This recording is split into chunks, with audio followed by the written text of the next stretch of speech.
بسم الله الرحمن الرحيم. الحمد لله رب العالمين، والصلاة والسلام على أشرف الأنبياء والمرسلين وعلى آله وصحبه أجمعين ومن تبعهم بإحسان إلى يوم الدين. أما بعد، فأعوذ بالله من الشيطان الرجيم. بسم الله الرحمن الرحيم. يا أيها الذين آمنوا اتقوا الله ولتنظر نفس ما قدمت لغد واتقوا الله إن الله خبير بما تعملون.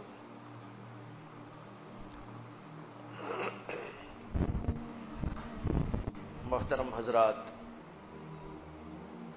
بھائیوں، بزرگوں، دوستوں، کئی ماہ کے بعد آج ہم لوگ ماہانہ مجلس کے اندر جمع ہوئے ہیں.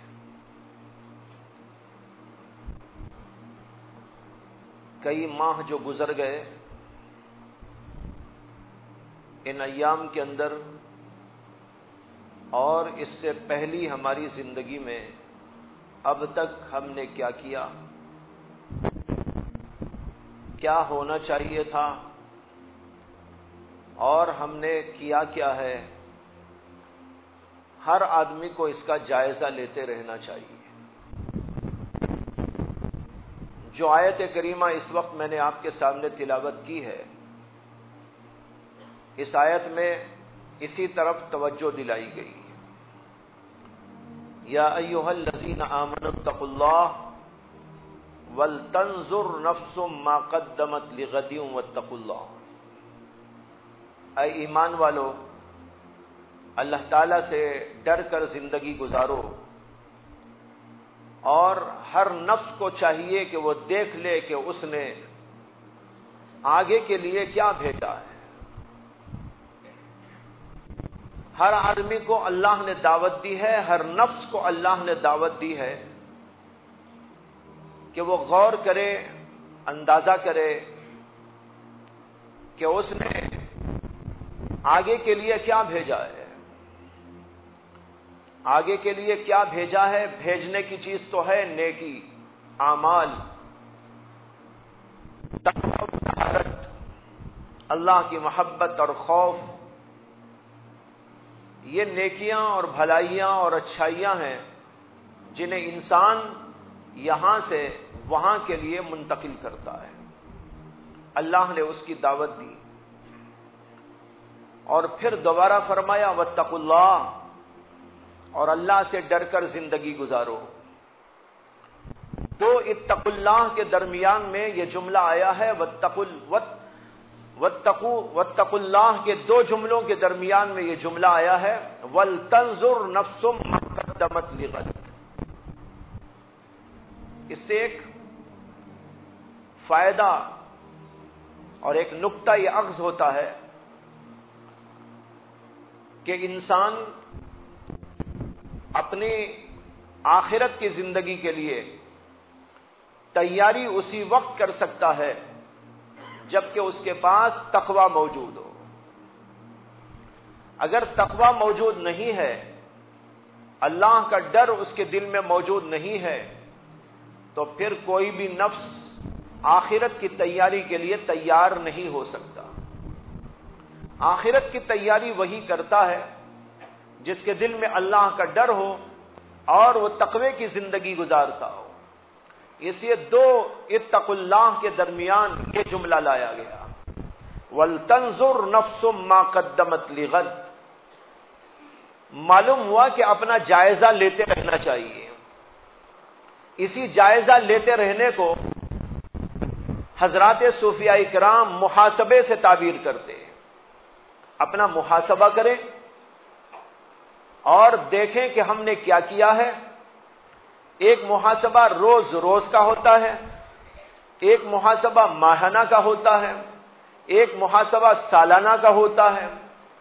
اس طرح بار بار آدمی اپنا محاسبہ کرتا رہے، جائزہ لیتا رہے. حدیث کے اندر بھی اس کا ذکر آتا ہے کہ نبی اکرم صلی اللہ علیہ وسلم نے توجہ دلائی ہے کہ آدمی اپنا جائزہ لیتا رہے۔ ایک حدیث میں آتا ہے کہ اللہ کے نبی صلی اللہ علیہ وسلم نے فرمایا الکیس من دان نفسہ وعمل لما بعد الموت والعاجز من اتبع نفسہ ہواها وتمنى علی اللہ۔ نبی اکرم صلی اللہ علیہ وسلم فرماتے ہیں کہ کیس یعنی عقل مند انسان وہ ہے جو اپنے نفس کا جائزہ لیتا رہتا ہے، محاسبہ لیتا رہتا ہے۔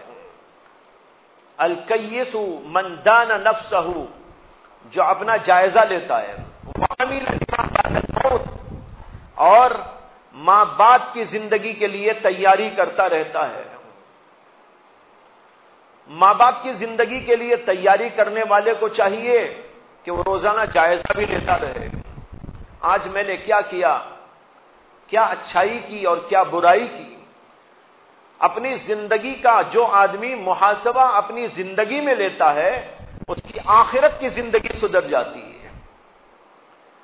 قرآن کریم کے اندر ایک جگہ پر آیا ہے کہ اللہ تعالیٰ نے فرمایا فَأَمَّا مَنْ أُوتِيَ كِتَابَهُ بِيَمِينِهِ فَيَقُولُ هَاؤُمُ اقْرَءُوا كِتَابِيَهْ إِنِّي ظَنَنْتُ أَنِّي مُلَاقٍ حِسَابِيَهْ فَهُوَ فِي عِيشَةٍ رَاضِيَةٍ فِي جَنَّةٍ عَالِيَةٍ قُطُوفُهَا دَانِيَةٌ۔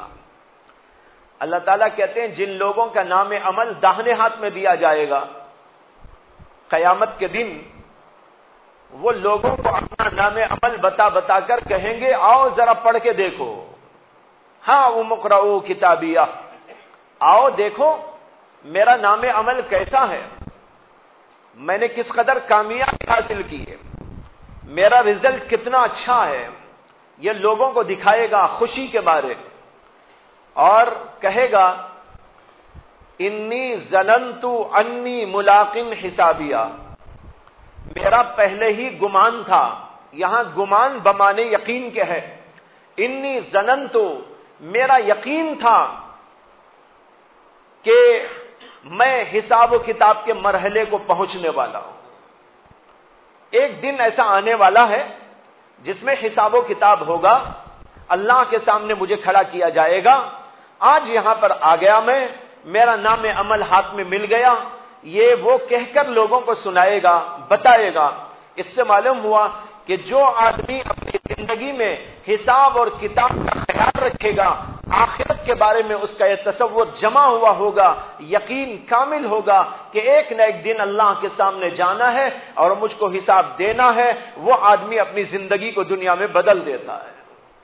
ورنہ آپ سوچئے کہ اس جملے کے یہاں کیا جوڑ ہے جو اللہ نقل کر رہے ہیں، ہاں اقرؤوا کتابیہ کے بعد انی ظننت انی ملاق حسابیہ، ارے آؤ بھائی دیکھو میرا رزلٹ کتنا اچھا آیا ہے، میں پہلے ہی سمجھتا تھا کہ یہ دن پیش آنے والا ہے۔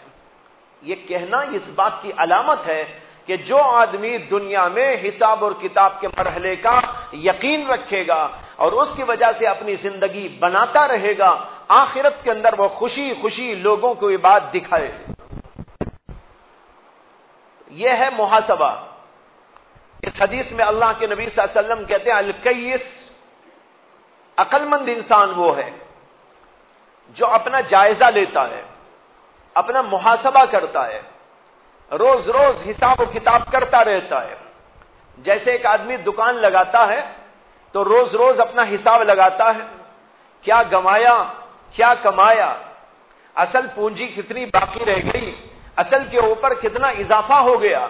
اسی طریقے پر آدمی کو بھی اپنا جائزہ لیتا رہنا ہے۔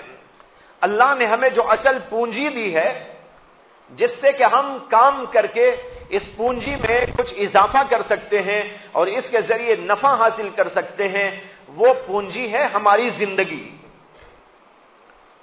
ہماری صحت، ہماری فراغت، ہمارا مال، ہمارا جو ہے ہماری طاقتیں اور قوتیں، یہ اللہ نے ہم کو سرمایہ دیا ہے۔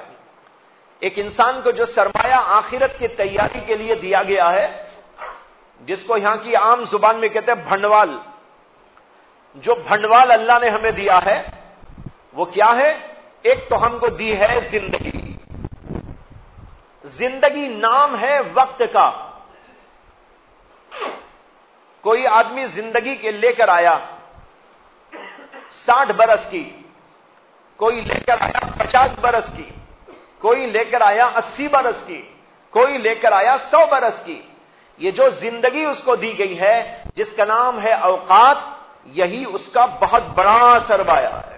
ایک تو اللہ نے یہ دیا ہے، اس کے ساتھ کام کرنے کے لیے عقل دی ہے، دل دماغ دیا ہے، ہاتھ پیر اعضاء اور مختلف ان کے اندر رکھی ہوئی قوتیں ہیں. اللہ نے یہ ساری قوتیں بطور کیپٹل ہم کو عطا فرمایا ہے. یہ سرمایہ ہے جو دیا گیا ہے.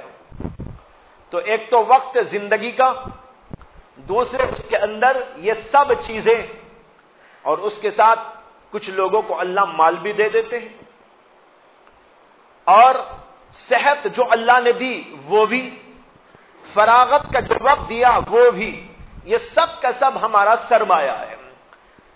دنیا میں آنے والے انسان اس سرمایہ کو جس قدر اچھے انداز سے استعمال کریں گے، اپنی زندگی کے اوقات، اللہ کی دی ہوئی صحت، اللہ کا دیا ہوا وقت فراغت کا، اور اس کے ساتھ جو ہمارے اندر طاقتیں اور قوتیں، آنکھ کی قوت، زبان کی قوت، ہاتھ پیر کی طاقت و قوت، دل اور دماغ کی طاقت اور قوت، ان سب چیزوں کو جو لوگ بہترین انداز سے استعمال کریں گے وہ آخرت میں کامیاب ہو جائیں گے.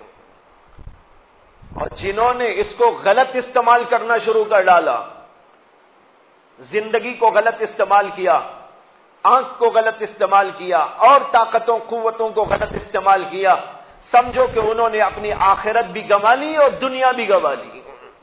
دونوں چیزوں میں وہ ناکام رہ جاتے ہیں، اس لیے کہ جو بھنڈوال ان کو دیا گیا تھا وہی صحیح استعمال نہ ہوا تو گویا کہ غارت ہو گیا. جیسے آدمی دکان لگائے، کچھ مال اس میں رکھے، کچھ ساز و سامان اس میں جمع کرے، مال لگایا، ساز و سامان لگایا، اور اپنی طاقت اور اپنی صلاحیت دل دماغ کی، ہاتھ پیر کی لگائی، لیکن لگانے کے باوجود کام ایسا کیا جو مفید نہیں تھا. نتیجہ کیا ہوگا؟ سارا سرمایہ اس کا ختم ہو جائے گا. نفع آنا تو دور کی بات، نقصان پہ نقصان ہوگا. یہاں تک کہ ایک دن ایسا آئے گا کہ اس کا جو اصل سرمایہ تھا، جو اصل پونجی تھی، وہ بھی ختم ہو جائے گی. اسی طرح جو انسان اس دنیا میں آ کر اپنے اوقات کا محاسبہ کرتا ہے اور محاسبے کی وجہ سے ان چیزوں کو صحیح استعمال کرتا ہے، غلط طور پر استعمال نہیں کرتا، آخرت کے اندر وہ نفع میں رہتا ہے. بھائیو، یہ زندگی بہت قیمتی زندگی، اس کے لمحات بہت قیمتی لمحات، اور اس کے ساتھ جو اللہ نے ہمیں صحت کی قوت دی اور مختلف طاقتیں ودیعت فرمائی، ان میں سے ہر طاقت پر، ہر صلاحیت پر آپ غور کریں، کتنی عظیم الشان یہ دولتیں ہیں جو اللہ کی طرف سے دی گئی. ان میں سے ایک طاقت بھی اللہ سلب کر لے تو کوئی انسان اس کو خرید نہیں سکتا. آنکھیں اگر چلی گئی کیا ہوگا انسان کا؟ اگر اللہ نے کان کی اندر کی صلاحیت جس کو قوت سماعت کہتے ہیں وہ چھین لے، کیا کر سکتا ہے انسان؟ اسی طرح کسی کا دماغ اللہ ختم کر ڈالے، کیا کر سکتا ہے انسان؟ یہ اللہ کی بہت بڑی عظیم الشان نعمتیں ہیں. انہی نعمتوں کے ذریعے سے ہم کو حکم دیا گیا ہے کہ دنیا کے اندر آ کر تم دکان لگاؤ. یہ دکان کون سی دکان؟ یہ آخرت کی دکان ہے. آخرت کی دکان لگا کر یہاں تم کمائی کرو اور آخرت کے اندر بیچتے رہو، اور روزانہ غور کرتے رہو. وَلْتَنْظُرْ نَفْسٌ مَا قَدَّمَتْ لِغَدٍ. میں نے کیا بھیجا ہے آپ. اس کی مثال بالکل ایسی ہے جیسے ایک آدمی فرض کیجئے کہ انڈیا سے سعودی عرب کو چلا گیا، یا لندن کو چلا گیا، یا امریکہ کے کسی شہر میں جا کر آباد ہوا تاکہ میں وہاں خوب کمائی کروں. وہاں اس نے دکان لگائی، بھنڈوال ڈالا، کیپٹل لگایا، سرمایہ جمایا، اور پھر وہاں پر تجارت کی، اور پھر وہاں سے جو کچھ کماتا ہے بینک کے ذریعے کسی اور ذریعے سے اپنے وطن کو بھیجتا رہتا ہے، اور وہ روز روز حساب کرتا رہتا ہے. وَلْتَنْظُرْ نَفْسٌ مَا قَدَّمَتْ لِغَدٍ.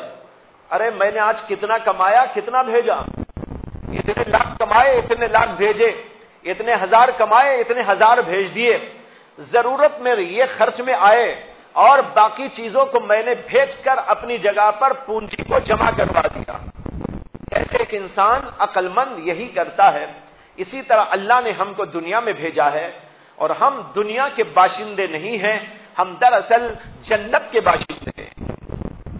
ہمارے والد حضرت سیدنا آدم علیہ السلام کہاں پیدا ہوئے؟ اب انڈیا والے آپ سے کہہ رہے ہیں کہ بھائی آپ یہ ثابت کیجئے کہ آپ انڈین ہیں، آپ کہیے ہم تو جنتی ہیں۔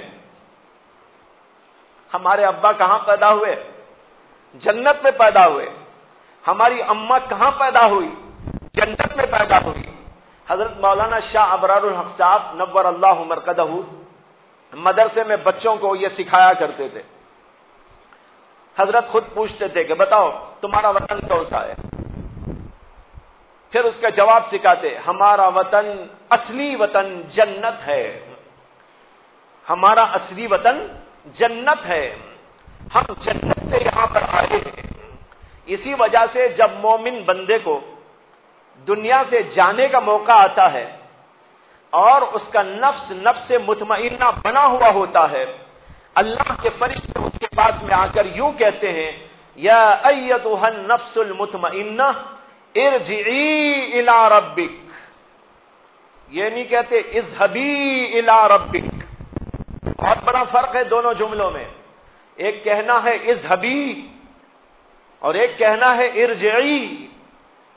ایک تو یہ ہے کہ یوں کہیں اسے تو چلی جا، اے نفس مطمئنہ تو اپنے رب کے پاس جا، ایک تو یہ ہے۔ لیکن فرشتے جا نہیں کہیں گے اسے، بلکہ کیوں کہیں گے؟ لوٹ کر جا، واپس جا۔ ارجعی کے معنی ہے واپس جانا۔ یہ واپس کیوں بولتے ہیں؟ واپس کا لفظ اسی لیے بولتے ہیں کہ جہاں سے آئے وہاں جانا ہے۔ اگر وہاں سے نہ آئے ہوتے نا، یہیں پیدا ہو کر یہیں کے ہم باشندے ہوتے تو اسے کہا جاتا اذهبی الی ربک، اذهبی الی جنتک۔ لیکن ایسا نہیں کہا گیا، کہا جائے گا ارجعی الی ربک، اپنے رب کی طرف لوٹ جانا، اس لیے کہ آئی تھی وہیں سے، اب تجھ کو لوٹ کے وہیں جانا ہے۔ معلوم ہوا ہم یہاں کے باشندے نہیں ہیں۔ بہرحال اللہ نے ہم کو یہاں پر بھیجا، پردیس میں ہیں ہم لوگ، جب تک یہاں رہنا ہے رہیں گے، لیکن ہم آئے کیوں ہیں؟ آئے ہیں کمائی کرنے کے لیے، کچھ جمانے کے لیے، اور اس کا ہم کو روزانہ حساب کتاب کرتے رہنا ہے۔ اور اس کو اللہ نے کہا وَلْتَنْظُرْ نَفْسٌ مَّا قَدَّمَتْ لِغَدٍ۔ اور ہم جو آگے یہاں پر بیپار کر رہے ہیں، اس کا ذکر بھی قرآن میں موجود ہے۔ هَلْ أَدُلُّكُمْ عَلَىٰ تِجَارَةٍ تُنْجِيكُم مِّنْ عَذَابٍ أَلِيمٍ۔ اللہ کہتے ہیں میں تم کو بتاؤں ایک تجارت کا پتہ کہ تم کو کون سی تجارت کرنا ہے۔ جیسے ایک آدمی ایک ملک میں جائے گا تو وہاں مشورہ کرے گا نا، کون سی تجارت میرے لیے مفید ہوگی، کون سی تجارت اچھی ہوگی۔ اللہ کہتے ہیں تمہارے پوچھنے سے پہلے میں ہی بتا دیتا ہوں، تم بڑے بے وقوف ہو، اپنے طور سے خود ہی کچھ کر کے نقصان اٹھا سکتے ہو، اس لیے تمہارے پوچھنے سے پہلے میں تمہارا پروردگار ہوں، میں تمہارا رب کریم ہوں، میں تمہارا رب رحیم ہوں، تم سے زیادہ جتنا پیار تم کو تم سے ہے اس سے زیادہ پیار مجھے تم سے ہے۔ اللہ کہتے ہیں تمہارے پوچھنے سے پہلے میں خود بتاتا ہوں، تم تو نہیں پوچھو گے۔ کیوں نہیں پوچھو گے؟ بے وقوف ہے، نہیں پوچھو گے، یعنی تو الٹا سیدھا کچھ کر کے سمجھ جاؤ گے کہ ہم نے ٹھیک کام کر لیا۔ اللہ کہتے ہیں تمہیں نہیں خبر ہے، میں تم کو بتاتا ہوں کہ دنیا میں جانے کے بعد تم ایک تجارت کی منڈی میں اپنی دکان کھولنی ہے۔ وہ کون سی دکان ہے؟ وہ آخرت کی دکان کھولنی ہے۔ هل ادلکم علی تجارۃ تنجیکم من عذاب علیم۔ یہ دکان کھولنے کے لیے اللہ نے ہم کو بھیجا۔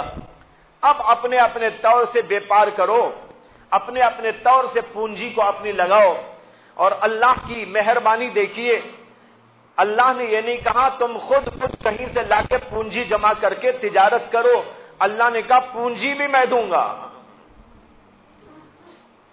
تم کو عمر میں دوں گا، تم کو صحت میں دوں گا، تم کو وقت میں دوں گا، تم کو مال میں دوں گا، تم کو آنکھیں میں دوں گا، تم کو ہاتھ پیر میں دوں گا، اور ان کے اندر طاقتیں و صلاحیتیں مختلف قسم کی جو تمہاری ضرورت کی ہے وہ میں تم کو دوں گا۔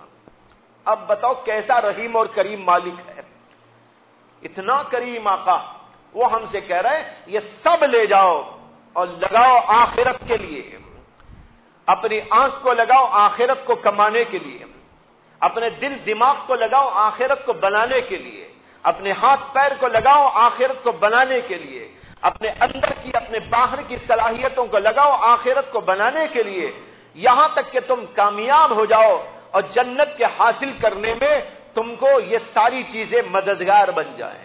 یہ ہے بھائیو جس کے لیے آئے، اور جب آ کر یہاں کام کر رہے ہیں تو اللہ کہتے ہیں روزانہ اپنے دکان کا ذرا حساب بھی لیتے رہنا۔ وَلْتَنْظُرْ نَفْسٌ مَا قَدَّمَتْ لِغَدٍ، اللہ کے نبی علیہ السلام کہتے ہیں الکیس من دان نفسہ وعمل لما بعد الموت، جو آدمی عقل مند ہوتا ہے اس کا کام یہ ہوتا ہے وہ اپنے نفس کا محاسبہ کرتا رہتا ہے، میں نے کیا کیا ہے، کیا محنت کی ہے، کتنا آخرت کے لیے بھیج دیا ہے، یا نہیں تو میں نے کتنا گنوا دیا ہے۔ اگر گنوا دیا ہے تو سمجھ جائے جلدی جلدی کہ آخرت میں جانے سے پہلے ذرا سمجھ کر دکان کو اپنی ٹھیک کر لوں اور آخرت کے لیے اس کو تیار کر دوں۔ یہ ہے روزانہ کا محاسبہ جس کا اللہ نے بھی حکم دیا اور رسول اللہ صلی اللہ علیہ وسلم نے بھی حکم دیا ہے۔ ایک حدیث ہے جس سے یہ اندازہ ہوتا ہے کہ اللہ کے نیک بندے اپنا محاسبہ جب کرتے ہیں تو ان کا انداز زندگی کیا ہوتا ہے، وہ کس قدر فکر مند ہوتے ہیں۔ جیسے ایک دکاندار اپنی دکان کے بارے میں فکر مند رہتا ہے کہ کوئی مجھے نقصان نہ ہو اور کوئی ایسی بات نہ ہو جائے کہ میں تو سمجھتا رہوں کہ میری تو دکان چل رہی ہے لیکن کوئی اور انداز سے مجھ کو نقصان ہو جائے، وہ ہر وقت فکر مند رہتا ہے اور اس کے لیے کوششیں کرتا رہتا ہے۔ حدیث میں آتا ہے کہ قرآن کریم کی جو آیت ہے وَالَّذِينَ يُؤْتُونَ مَا آتَوْا وَقُلُوبُهُمْ وَجِلَةٌ، جس کا ترجمہ ہے کہ وہ لوگ جن کو اللہ کی طرف سے کچھ صلاحیتیں دی گئی، وہ مختلف قسم کی صلاحیتیں جس کی طرف میں نے اشارہ دیا، عمر کی طاقت، عمر دی، وقت دیا، صحت دی، قوت دی، مال دیا، دولت دی اور کچھ عطا فرمایا، تو جن کو یہ دولتیں دی گئی کہتے ہیں وَقُلُوبُهُمْ وَجِلَةٌ، ان کے دل کانپتے رہتے ہیں، ان کے دل کانپتے رہتے ہیں۔ وجیلہ کا ترجمہ ہے کانپتے رہنا، ڈرتے رہنا، گھبراتے رہنا۔ حدیث میں ہے کہ حضرت عائشہ صدیقہ رضی اللہ تعالی عنہا نے فرمایا کہ میں نے ایک بار اللہ کے نبی علیہ الصلوۃ والسلام سے عرض کیا کہ یا رسول اللہ صلی اللہ علیہ وسلم، یہ جو قرآن کہتا ہے وَقُلُوبُهُمْ وَجِلَةٌ، یہ کن لوگوں کا تذکرہ ہے؟ کیا شراب پینے والوں کا، زنا کرنے والوں کا، بدکاری کرنے والوں کا، برے و بدتر لوگوں کا ہے کہ وہ برائی کر کے ڈرتے رہتے ہیں؟ اللہ کے نبی علیہ الصلوۃ والسلام نے فرمایا کہ لا یبنت الصدیق، لا یبنت الصدیق، ارے صدیق کی بیٹی یہ نہیں۔ اللہ کے نبی کہہ رہے ارے صدیق کی بیٹی یہ نہیں، یعنی تو جو سمجھ رہی ہے وہ نہیں۔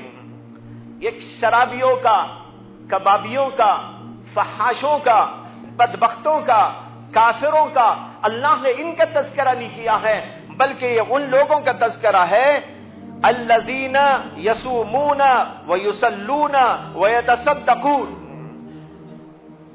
یہ ان لوگوں کا ذکر ہے جو روزہ رکھتے ہیں، جو نماز پڑھتے ہیں، جو صدقہ خیرات کرتے ہیں، اس کے باوجود اس لیے ڈرتے ہیں کہ کہیں قبول نہ ہوا ہو، کہیں اللہ کے پاس وہ قبول نہ ہوا ہو، یہ جائزہ لیتے رہتے ہیں۔ کیا مطلب؟ اس جائزے میں ایک نقطہ ہے سمجھنے کا جو میں سمجھانا چاہتا ہوں۔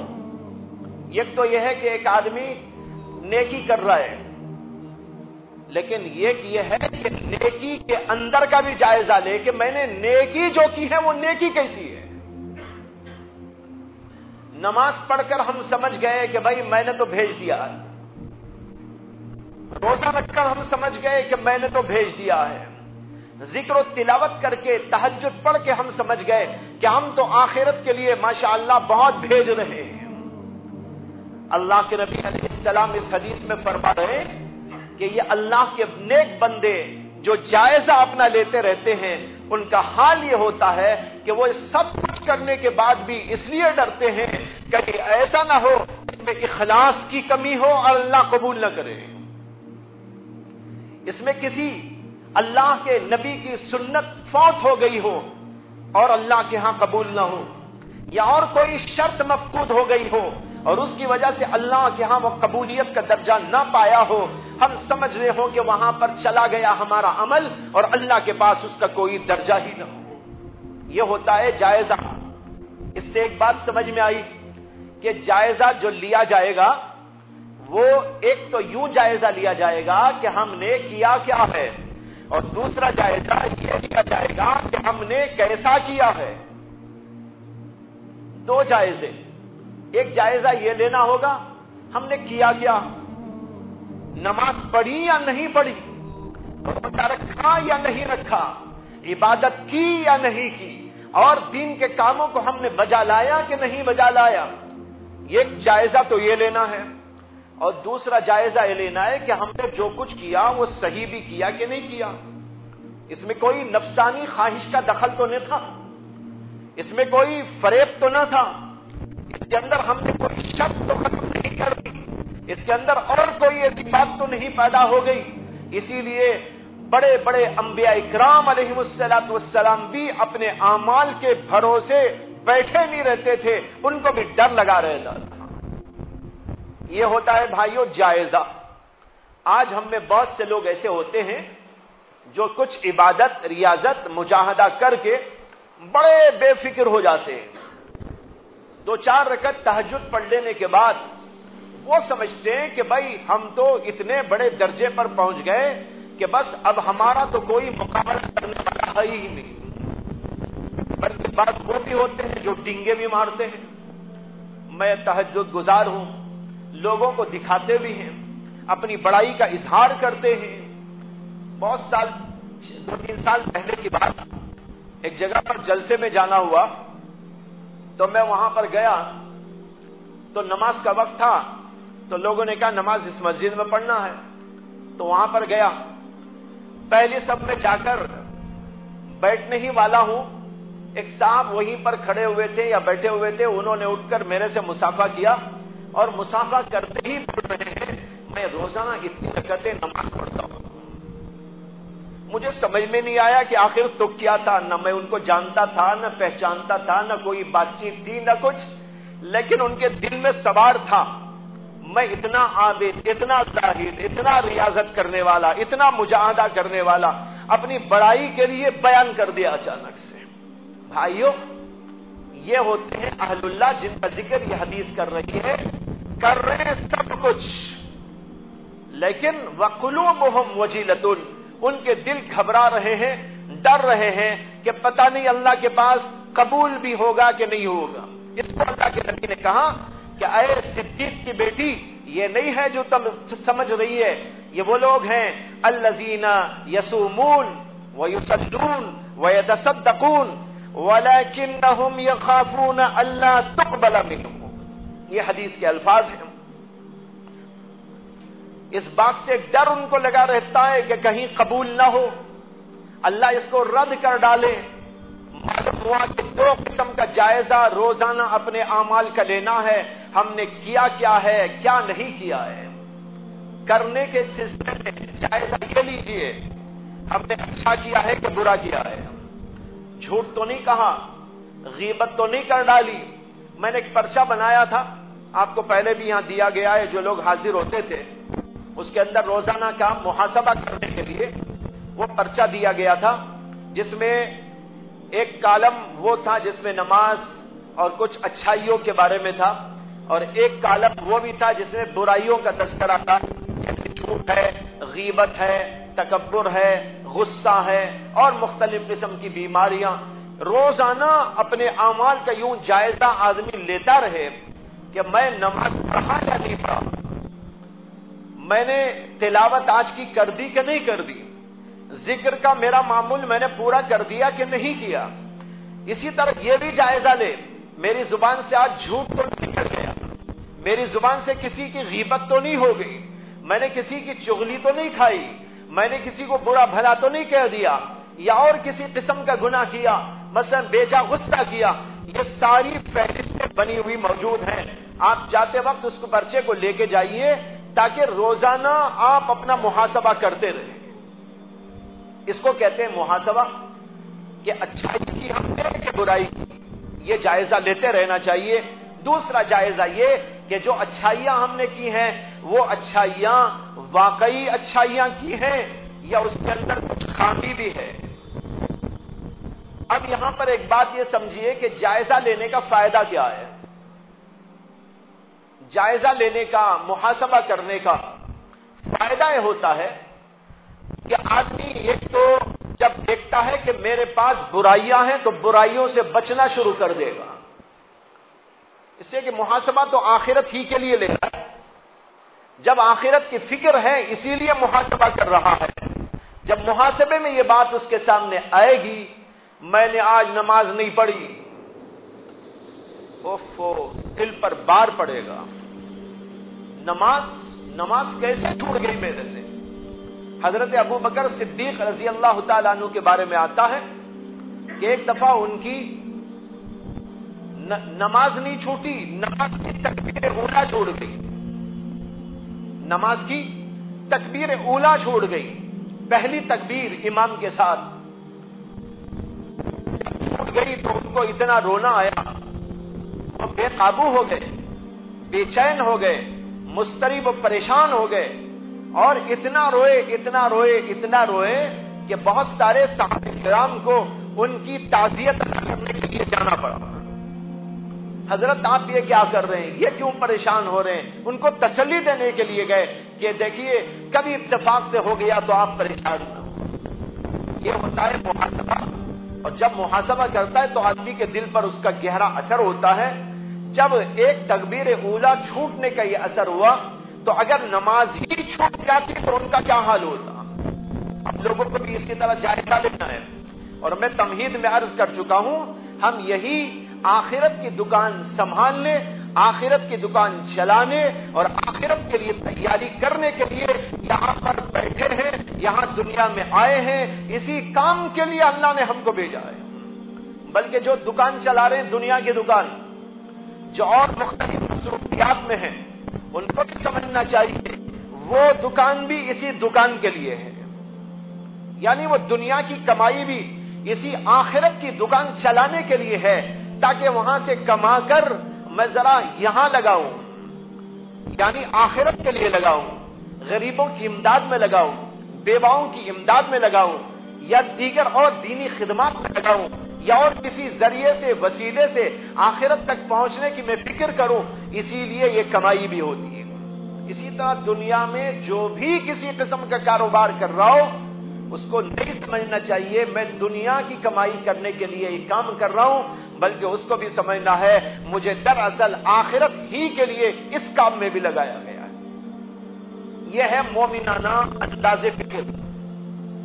تو عرض یہ کر رہا تھا کہ جب آدمی جائزہ روز کا روز لے گا تو اس کے اندر ایک فکر پیدا ہوگی کہ کیوں نماز چھوڑ گئی، کیوں ذکر چھوڑ گیا، کیوں تہجد چھوڑ گئی۔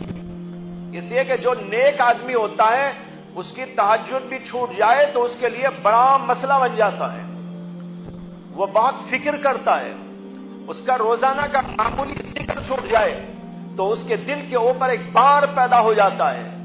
اس لیے کہ جیسے کہ کہا گیا ہے بر دل سالک ہزاراں غم بود، بر دل سالک ہزاراں غم بود، گر زباغ او خلال کم بود۔ کہتے ہیں کہ سالک کہاں یہ ہوتا ہے کہ اس کے دل کے اوپر ہزار غم طاری ہو جاتے ہیں، ہزار غم طاری ہو جاتے ہیں۔ کب؟ کہتے ہیں اگر اس کے باغ دل کے اندر سے ایک کاڑی بھی کم ہو جائے۔ ایک آدمی باغ سجایا ہو، جگہ جگہ بیل بوٹے لگایا ہو، اس کی رکھوالی روز کرتا ہو، وہاں پھول بوٹے لگے ہوں، وہاں سے کوئی جانور یا کوئی انسان آ کے ایک کھینچ کے چلا جائے، اس کے دل کے اوپر کتنا گہرا اثر ہوتا ہے کہ نہیں ہوتا؟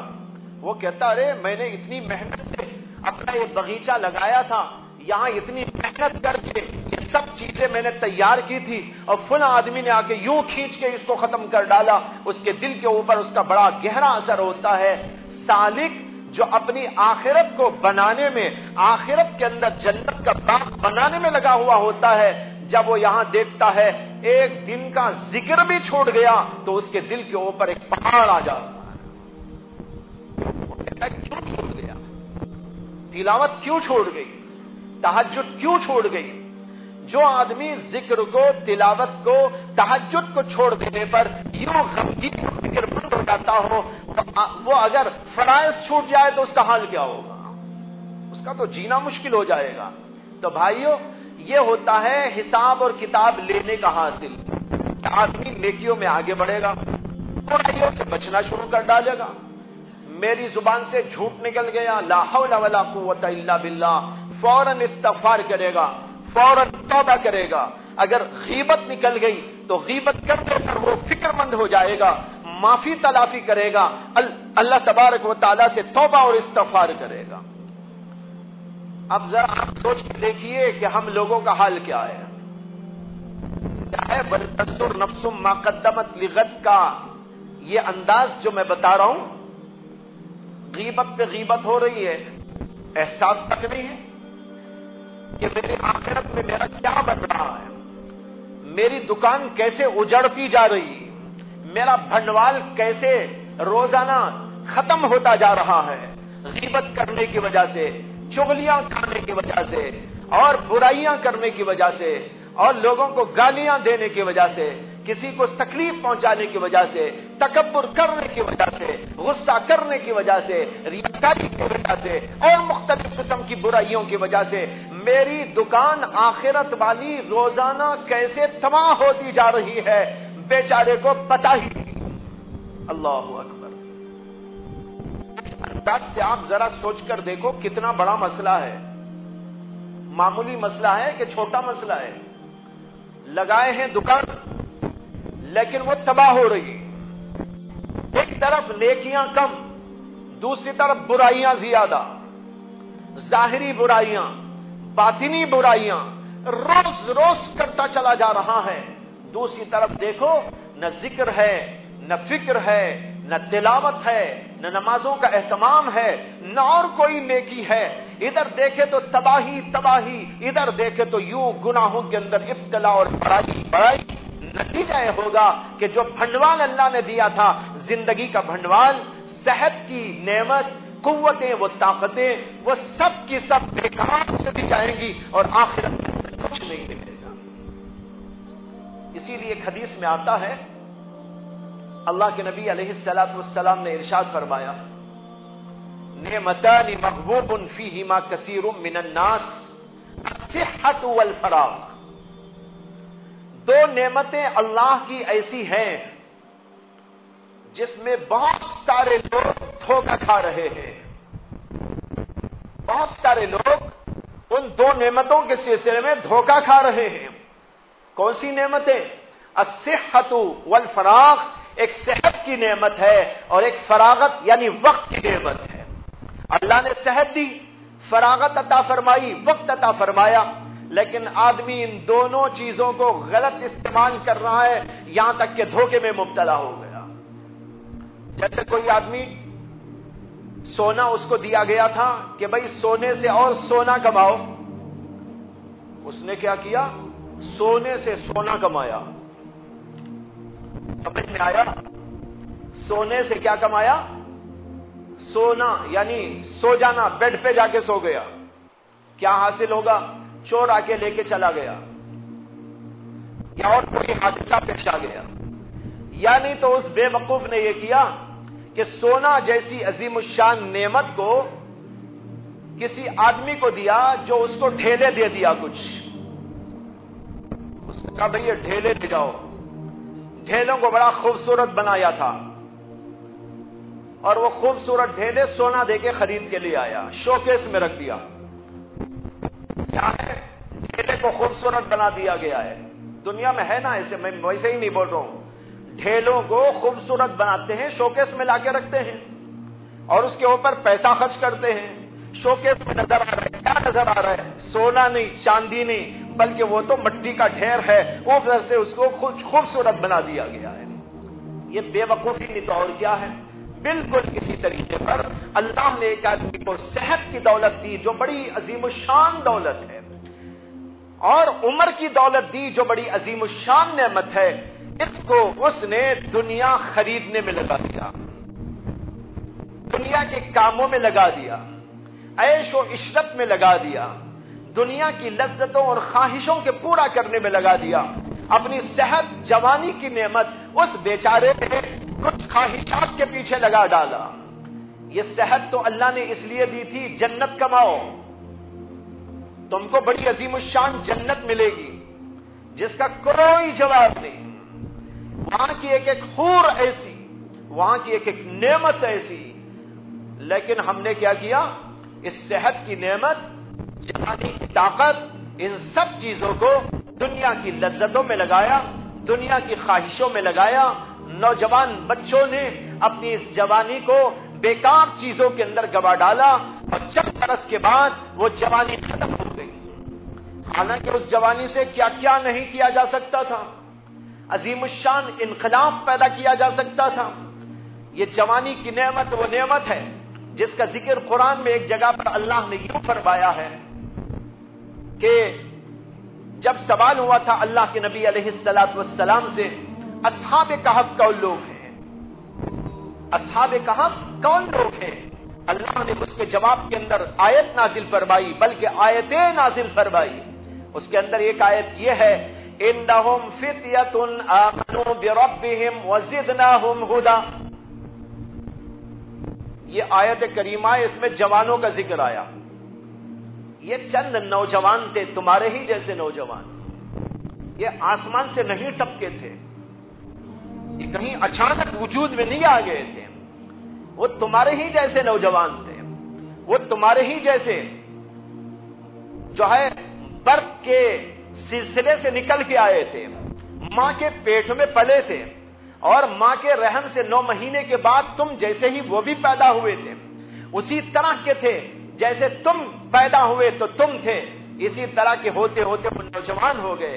لیکن ان نوجوانوں کی خصوصیت کیا ہے؟ انہم فتیۃ آمنوا بربہم وزدناہم ھدی وربطنا علی قلوبہم. اللہ تعالیٰ کہتے ہیں یہ چند نوجوان ایسے تھے جنہوں نے اپنے پروردگار پر اپنی جوانی کو قربان کر دیا تھا. یہ میں نے ترجمہ کیا ہے آمنوا بربہم کا. آمنوا بربہم کا ایک ترجمہ ہے لغوی ترجمہ،